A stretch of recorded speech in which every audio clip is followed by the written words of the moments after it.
Hallo zusammen. Mein heutiges Thema ist die GmbH-Gewinnausschüttung. Was müssen Sie dabei beachten?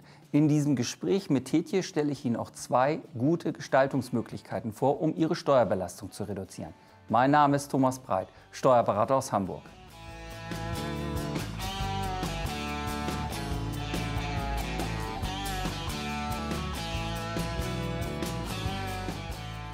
Moin Thomas, vielen Dank für die Einladung. Heute reden wir über die Gewinnausschüttung bei der GmbH. Gewinnausschüttung ist doch eigentlich Gewinnausschüttung. Warum gibt es da unterschiedliche Besteuerungen?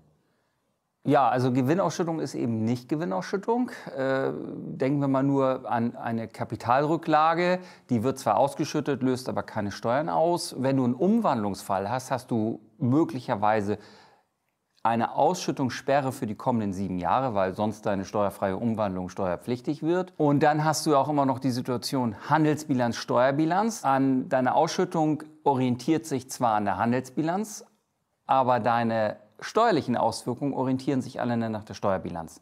Und es gibt heute ja keine Einheitsbilanz mehr. Das heißt, die Steuerbilanz hat immer anderes Eigenkapital, anderes ausschüttbares Eigenkapital als die Handelsbilanz. Da kannst du so in eine ganz böse Falle rutschen. Wie zum Beispiel in der Handelsbilanz ist alles als Kapitalrücklage ausgewiesen, aber leider hast du steuerlich dafür niemals einen entsprechenden Steuerbescheid über dieses verwendbare Eigenkapital bekommen, sodass die Ausschüttung nicht steuerfrei wird. Dafür brauchst du nämlich einen entsprechenden Steuerbescheid. Und dann losgelöst, du hast auch steuerlich diese Kapitalrücklage vielleicht bescheinigt bekommen, aber du hast eine gewisse Verwendungsreihenfolge. Also du kommst an die steuerfreien Gewinnausschüttungen erst ran, wenn du die steuerpflichtigen ausgeschüttet hast. Oh je, das klingt ja nicht ganz so einfach. Worauf muss man denn noch dabei achten? Also das Ganze scheint ja voller Fallen zu sein. Ja, du musst natürlich einen zivilrechtlich wirksamen Gewinnausschüttungsbeschluss haben. Das ist das eine, also der Formalismus. Und das andere, die Kapitalertragssteueranmeldung und auch die Abführung dieser Kapitalertragssteuer. Das ist ganz wichtig. Aber wenn wir jetzt von Steuerersparnis reden, verstehe ich nicht ganz, 25% Kapitalertragssteuer sind 25%. Wo liegt jetzt die Ersparnis? Genau, also das ist faktisch genauso, wie du es sagst, aber man kann natürlich gestalten. Ich sag mal, über bestimmte Konstellationen brauchst du allerdings immer 2 Gesellschaften. Also du musst noch mal eine zweite Gesellschaft erzeugen und durch bestimmte Umwandlungsformen, und zwar zivilrechtlicher Natur und besonderer Vorschriften im Steuerrecht, hast du die Möglichkeiten entweder, dass du aus 25% 1,5% machst oder dass du sogar dein Gewinnausschüttungspotenzial in abschreibbare Verlustpotenzial umwandelst. Das klingt ja nach super Potenzial dann, also nach super Möglichkeiten einzusparen. Einfache Frage, warum macht das nicht jeder? Weil es nicht jeder kann, weil dafür brauchst du wirklich auch hohe Gewinne. Also 1 Million und mehr muss da schon drin sein. Ansonsten lohnt sich das nicht, weil die Projektierung selber ist wahnsinnig aufwendig. Wir haben mindestens, ich hatte letztens einen Fall, da habe ich 13 Sonderbilanzen gebraucht. Und dann hat sich das auch gestreckt über 1,5 Jahre, wo 9 Mitarbeiter bei mir beschäftigt waren. Also da kannst du dir vorstellen, kommt was zusammen. Ansonsten ja, aus der Theorie könnte es jeder machen, aber es kann sich halt nicht jeder leisten. Okay, aber klingt ja jetzt nicht ganz so einfach, als könnte man das mal eben am Esstisch irgendwie ausfüllen, abends nach dem Abendbrot. Wie sicher ist denn so eine Gestaltung, wenn man sich für dieses Modell dann entscheidet?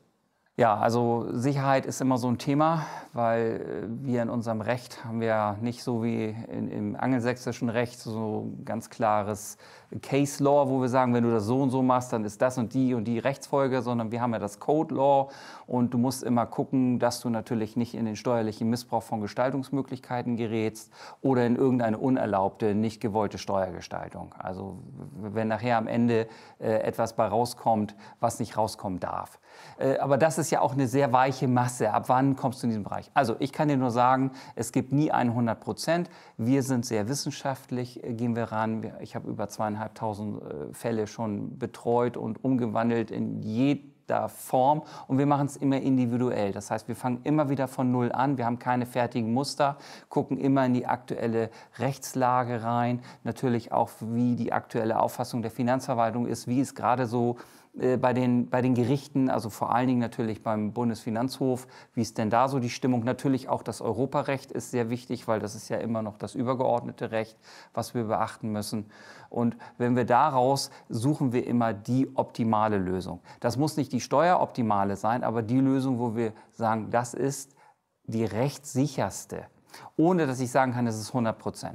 Auf der anderen Seite in 28 Jahren, ich habe nicht einen Fall gehabt, der vor Gericht gegangen ist. Ich habe eigentlich auch noch nie einen Fall gehabt, der geplatzt ist oder der nicht genauso eingetreten ist. Trotzdem, vielleicht habe ich 28 Jahre Glück gehabt. Man darf nicht von 100% reden, aber ich bin darauf spezialisiert und mein Team auch. Und wir sind da sehr, sehr wissenschaftlich und erfahren gehen wir an die Sache ran, sodass schon das Ergebnis bisher immer sehr zufriedenstellend war für die Mandanten. Ich merke schon, GmbH, Gewinnausschüttung ist ein weites Thema, was deutlich über die 25% Kapitalertragssteuer hinausgeht.